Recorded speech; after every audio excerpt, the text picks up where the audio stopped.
So, welcome to today's podcast. I have an amazing guest who I'm sure many of you will have seen or heard of before, Mr. Joe Troyer.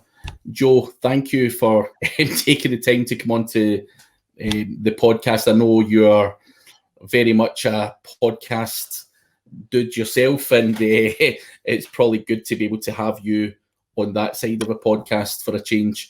Yeah. See what you're up to. But for any of my audience who do not know Joe, Joe has been in this industry probably as long as me. Back in the early 2000s, college dropout. I wasn't a college dropout as such. I just didn't know what I was doing, and started blagging my way into this industry. And it looks like you've had a kind of similar career path, just trying this shit out, and obviously it was good back in the days. So at the moment, Joe, how does the land lie with you? How do you make money? I know you've got you can see in the background there, you've got your Invisible PPC, you've got your podcast. Is it still all client work and stuff you're doing?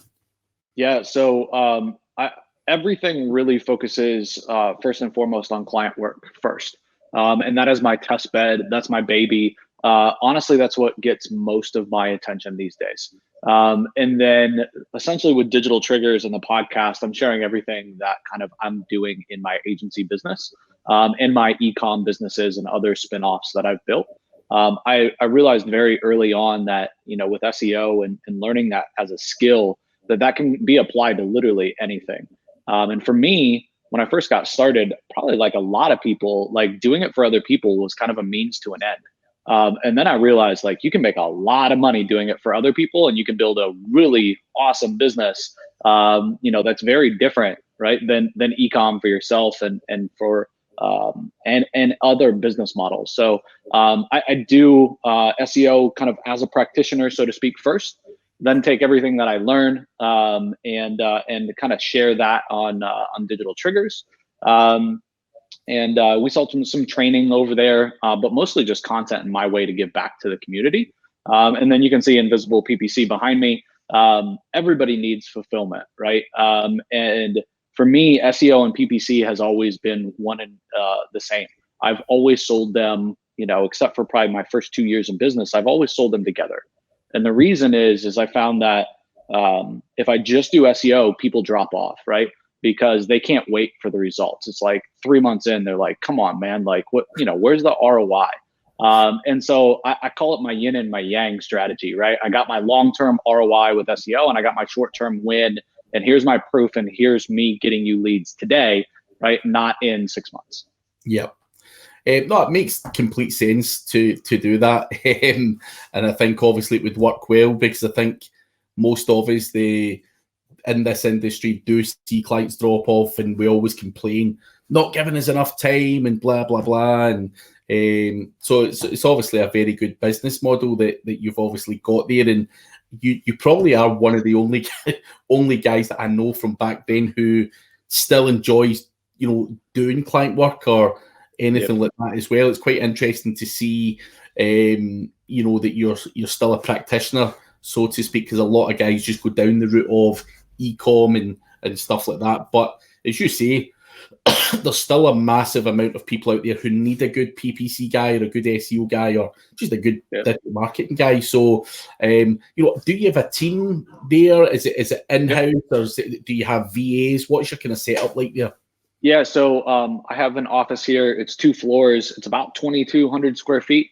I've had lots of people in this very office, and I actually had the office next door as well. So we had roughly 4,400 square feet.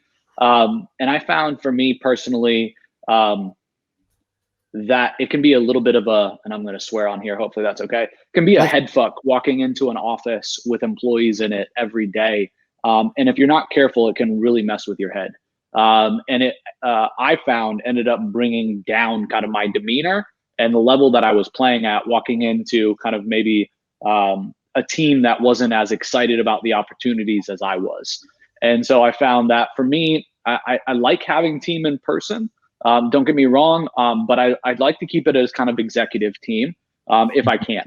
But that being said, I'm always hiring virtually, and I'm really looking for the best talent. I don't care where it comes from. I don't care if it comes from here. You know, I got one of my great right hands is in Europe. I got another developer of mine that's absolutely amazing. He's in Romania and makes crazy US money. So I can only imagine how well he's living in Romania.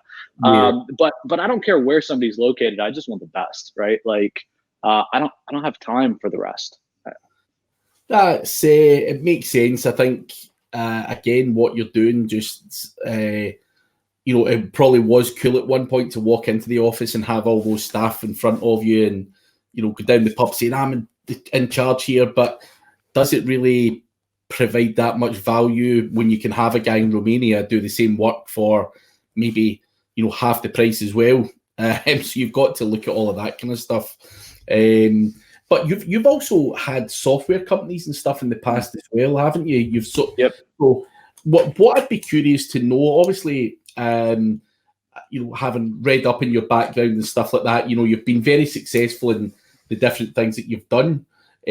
But what keeps you doing client work? You know, is it the money? Is it just it's the foundation? It's the foundation for me. It's the basics, and a lot of my businesses rely on agencies. Then, right? I'm helping train agencies. I'm building solutions for agencies. I'm sharing with agencies what I'm doing in my agencies. I'm sharing software that I've built for my agency with other agencies. And honestly, man, to be honest, Craig, I've just seen way too many people start serving agencies because they have an agency. And then as soon as they make a couple more bucks on the info and training side or software side, right, they leave their agency and then they're just hawking shit.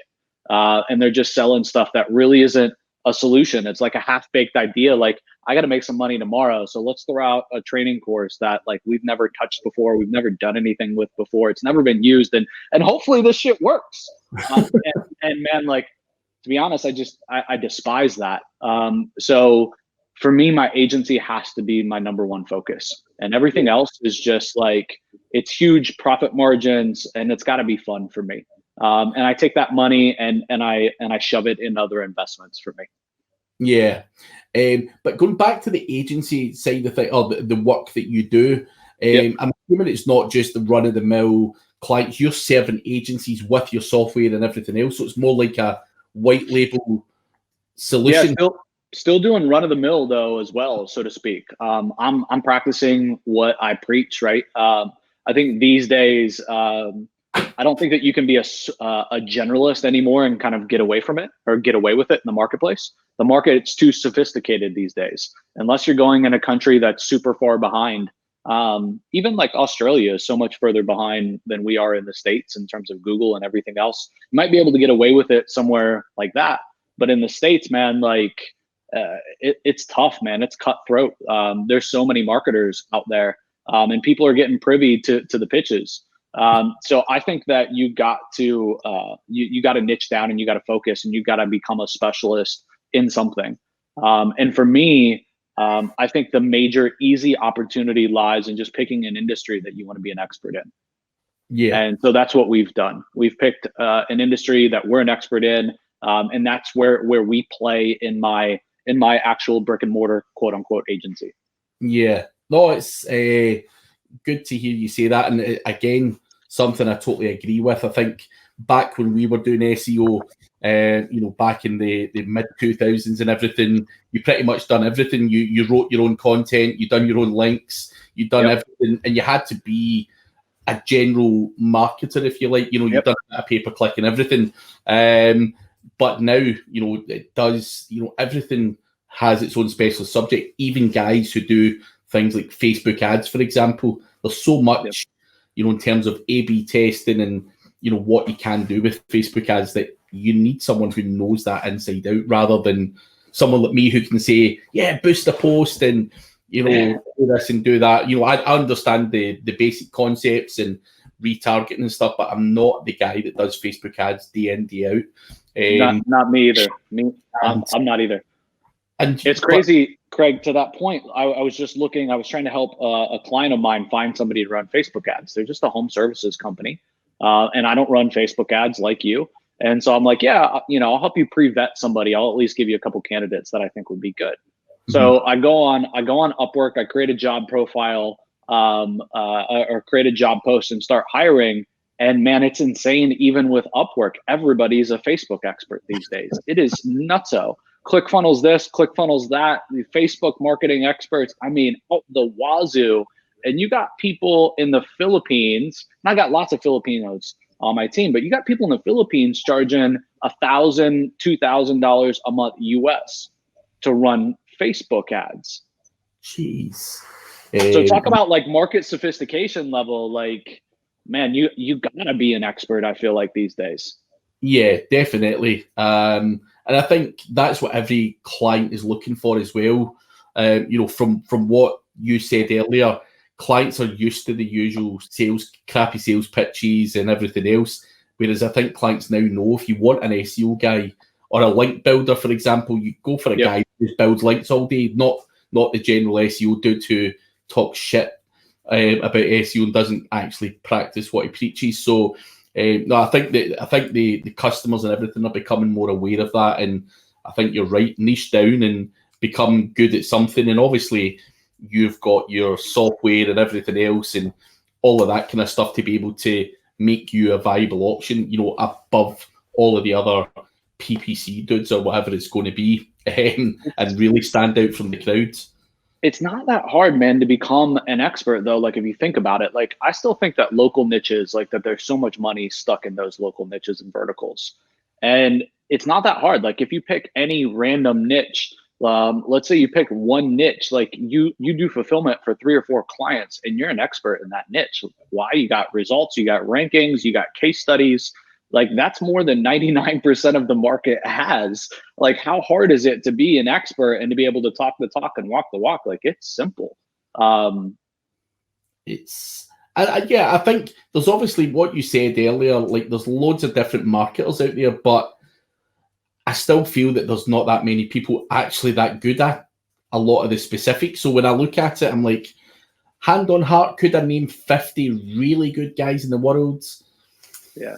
I'm not so sure. There probably is, but the ones that I come across who are so-called experts, you're like, oh, geez, I think that although there's a lot of competition out there and everyone's setting out to become a marketer, I don't think there's actually, as you say, it's not as if we can't do local SEO. There's still a lot of shit local SEO out there. And obviously getting your citations and everything else done. It's relatively simple and straightforward to rank well locally. And is everyone doing it? Absolutely not. And there's loads. I know loads of guys from America are big on lead gen from a local SEO level and make millions and millions of pounds a year. So, and they can't dominate every niche going, or niche, or whatever you say in America. We call it niche here. But I think there's a lot of untapped money still there to be taken. But in terms of going forward, is that something you plan on doing? Do you plan on expanding out to do other stuff, or what's the plans for the future? Yeah, so right now I kind of have the agency as the front, working on actual B2B local businesses. Then I have Digital Triggers, obviously selling training and giving back to the kind of the community. Then we have Invisible PPC doing fulfillment. This year, Invisible PPC added on a new product. Primarily before, all that they did was Google search, and that's by far their bread and butter. But we're kind of limited to the businesses that actually do Google search, right? Like for every 100 businesses out there, like what, maybe 10 of them, 20 of them maybe do Google search. So severely limited. So this year we rolled out a new product, which is really simple, but it's been crushing it the entire year, which is just multi-channel retargeting. And it's all the big platforms, right? But it's like, we all know that we let 90% of our traffic go. Like we can't convert them. We don't convert them first time. So what are we doing to bring them back? Well, like the best of us maybe have Google retargeting running or Facebook retargeting or one channel. There's about 8 different channels that we hit, and we just play this super aggressive retargeting campaign that starts at $250 a month for us to run. So And so that's been a big hit this year, or well, in the last 12 months.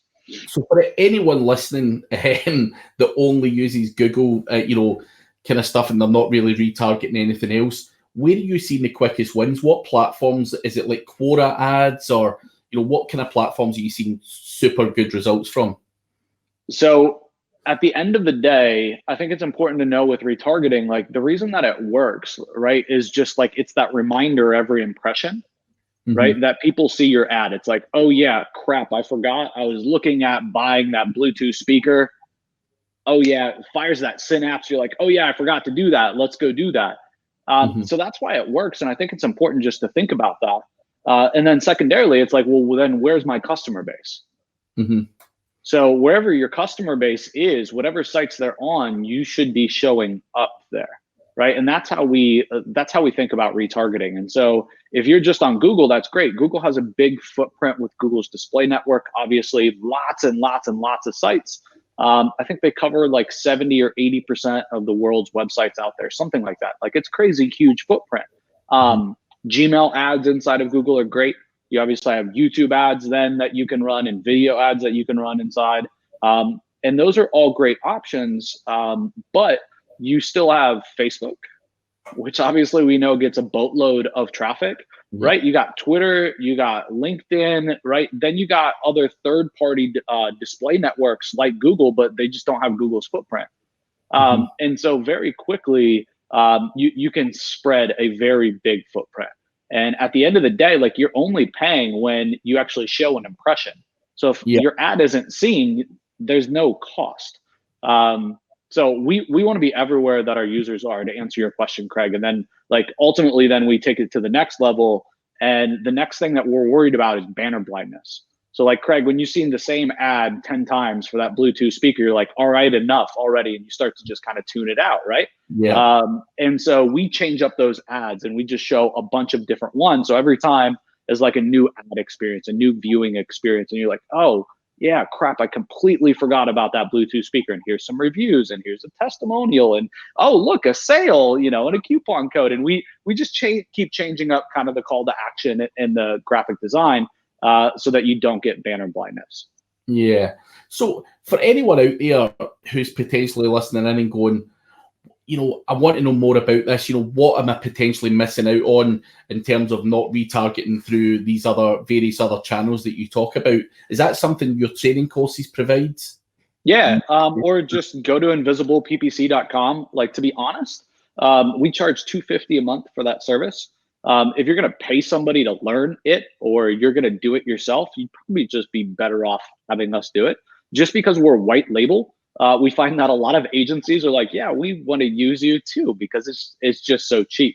But ultimately, at the end of the day, it's just a lot of Invisible PPC is really, really good at running systems and processes all day, every day, like a factory, right? Yeah. And so we know that we just throw the jobs over and they all look exactly the same, that they're going to get done, and they're going to get done right every single time. And so when you look at really how much time it would take, not that this is supposed to be a sales pitch for Invisible PPC, but it's going to take you a long time. Like, we don't ever launch an ad campaign without creating over 250 different banners, right? It's like, I mean, just the time for that, it's like 250 banners and it's $250 a month. Like, really? Yeah, like, well, that was going to be my next question. I mean, that sounds too good to be true, if you like. Yeah. But that's the goal. And understand as well that we primarily work with agencies. So if it was too good to be true and we're only getting one sale, that wouldn't be very good for us. Yeah. Right. But if we get, if it's too good to be true and somebody's really excited, so they come on board and there's no friction in the sales process, and they bring us one client, or it's themselves, and then all of a sudden they got 20, 30, 50, 100 clients, right? That's a big win for us. And that's where we win. If we were going to direct to consumer, we could never keep those prices the way that they are. Yeah. No, it's, as I say, not everything's too good to be true. And I think what's clever about guys like yourself, and if you unravel why, it's the processes and everything else that you've got there, you've got the thing in place. So as you say, it's literally chucking it in and say, you've done it a million times over, and it's just a rinse and repeat process for the same, people. But it sounds like a a great option for people to try. And as I say, I don't normally do that, but I think people will. They're always looking for something different, and I think what would be quite good for people to try is try different channels rather than the usual, Google only channel, and give it a bash, because I think certainly in my experience from when I used to do client work and whatnot, retargeting really wasn't a big thing. A lot of them don't do it, and if you've got high ticket items, people are not buying instantly. So as you say, those kind of just gentle reminders or changing it up and making it different for people is going to stand you in good stead. And everyone's website is losing the 90+% of their traffic and not capitalizing. So certainly for $250, it's worth a go. If you're getting traffic, typically what we see is we can add 10 to 30% more conversions relatively quickly. Yeah. Right. So if you do the math and you're like, yeah, for $250, that's a no-brainer. It probably is. If you do it and you're like, I don't know if that's going to work, it probably won't. Is the way that we look at it. The way I look at it is give it a bash and take a see how it goes. $250, and if it works, great. If it's a pile of garbage and doesn't work, then you've always got that ability to walk away. Sure. So try, as I say, try and test. But on to the next thing that you do, and obviously something I'm curious of is your podcast. So you do podcasts and everything else, and a lot of people, are starting to do a lot more podcasts. You've done them for a while now. How do you see your podcast? Do you make money from it? Is this just a giving back to people, helping people? What's your angle on the podcast?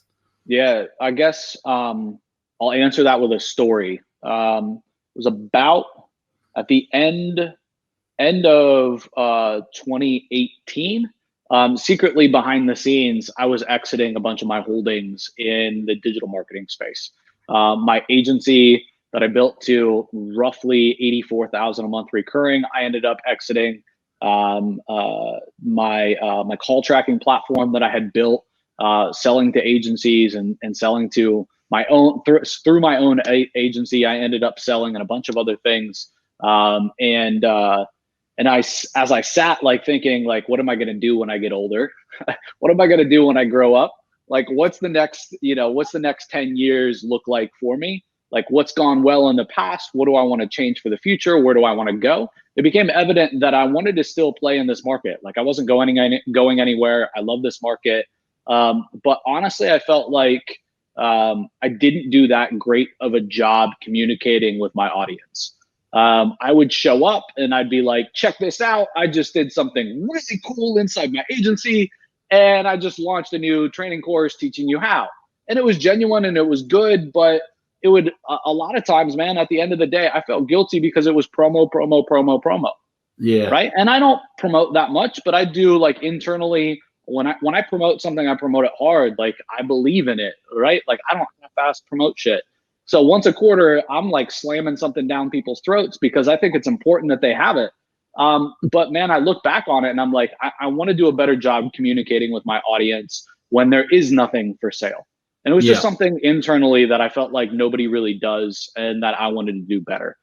And so when I thought about how I could do that, I spent a couple of days really mapping out how the podcast became that way. Mm-hmm. But to be honest, man, I had a failed podcast. So I had a failed podcast in the past. We ran a podcast at Digital Triggers, and it was great. But I had somebody on my team running it, and they ended up leaving, and the balls got dropped, and it never got picked back up again. So for about 2.5 or 3 years, we had no podcast. Jeez. So I rebooted the podcast, and it was the only way that I'm gonna do this is if it adds value to my people, and if I can get the systems and processes set up in such a way that all I have to do is say, these are the cool ass people that I want to spend time interviewing and talking with and having on my show. I'm about to have you on the show, and my team takes care of the rest and I don't have to think about it. right? Because that's why the first one fell apart, because I had somebody else running it. We didn't have all the systems and processes documented. And then it was basically like, here you go, Joe, I'm quitting. Here's everything that you need. And I was just like, shit, like, this is a mess. Like, I'm not doing this. Like, and it was such a big ordeal. And it was not systematized. It wasn't processed. There was no VAs, nobody helping. It was just this one guy. I looked at it and I'm like, nope, I just retreated. Instead of like, jumping in and making it happen, I just retreated. Nope, I'm not doing it. Yeah. So this time was like, I'll do it. But number one, it's got to be all about my people, right? It's got to be about my audience. And then number two, it's got to be loose enough for me to like whatever I'm thinking about for the week, right? Like if it's like, man, I want to go nerd out with some SEO. Let's get 3 people on to talk about SEO. Like then we do that, right? Yeah. If it's like my brain's like, hey, I'm thinking about selling a couple of the agencies that we're building right now, right? Then like, let's go have people on that broker those deals, right? But let's keep it free in my brain so that I don't have constraints and so that it's fun for me. Because if it's fun for me and I want to jump on and I want to do the podcast, then it's going to be fun for everybody else, right? And they're going to want to follow along in the journey.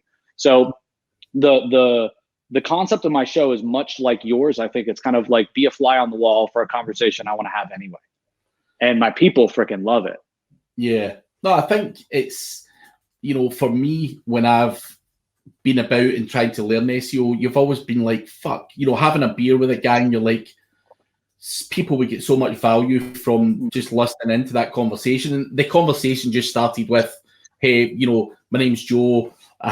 What do you do? And then you get into the nitty gritty and you've done your software and all that. So yeah, I think it's good to do that. But what people don't realize, and I think it's quite important to say, is there's a process and everything else that goes round about it. Like as soon as I finish recording this, I'll download it and give it to the video editing person. And they'll make a trailer for it, and there's a sequence of events that happen to be able to make that go out there. And I think it's not as easy as people think, just sitting there behind the podcast and doing the video. And there's a lot of other small things and a process that goes round about that to be able to churn them out at a reasonable pace while still enjoying it as well. Because if I had to do all that and I sat and spoke to Joe for half an hour and I've now got to go and edit videos and shit like that, I would never get anything done. So yeah, exactly.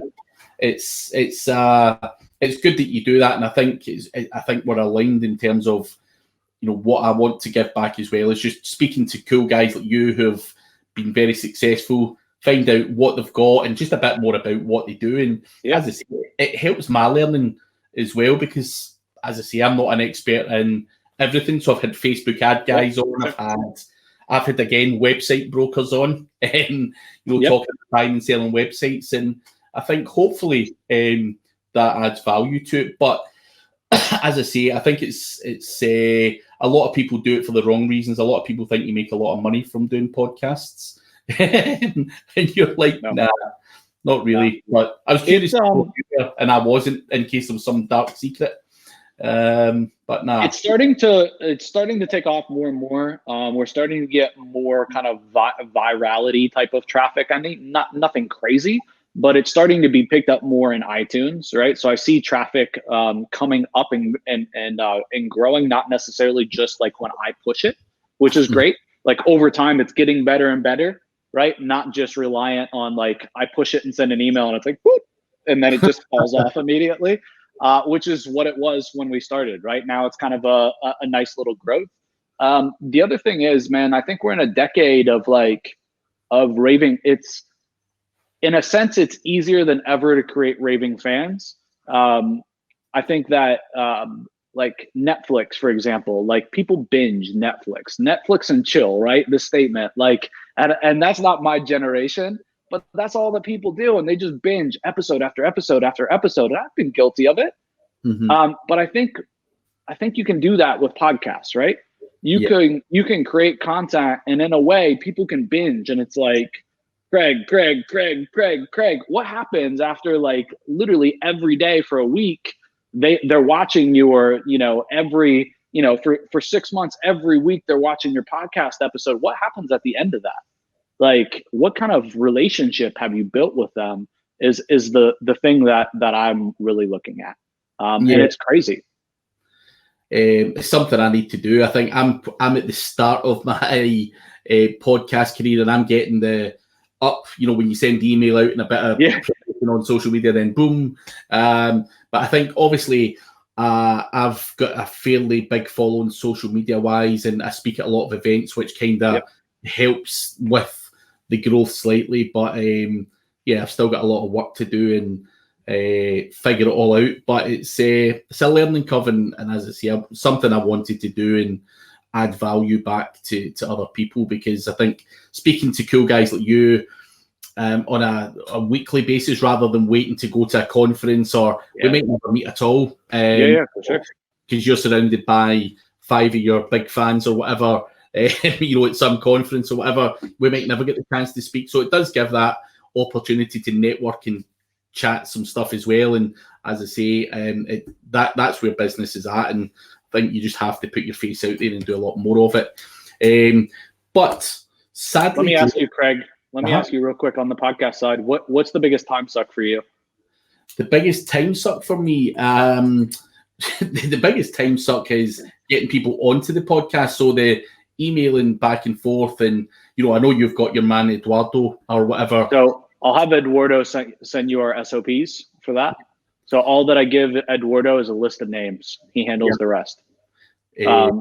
So I'll give you all of our SOPs and processes for that. I don't do anything. Like, I literally give him a list of people that I have on, right? I ran into some of our mutual friends, James Dooley and Adam, right? And they're like, man, you got to get Craig on. I'm like, yeah, no problem. I literally text Eduardo. I'm like, hey, Craig Campbell, get him on the podcast. And I didn't do anything until showing up today, right? Yeah. So that's made that super easy for me.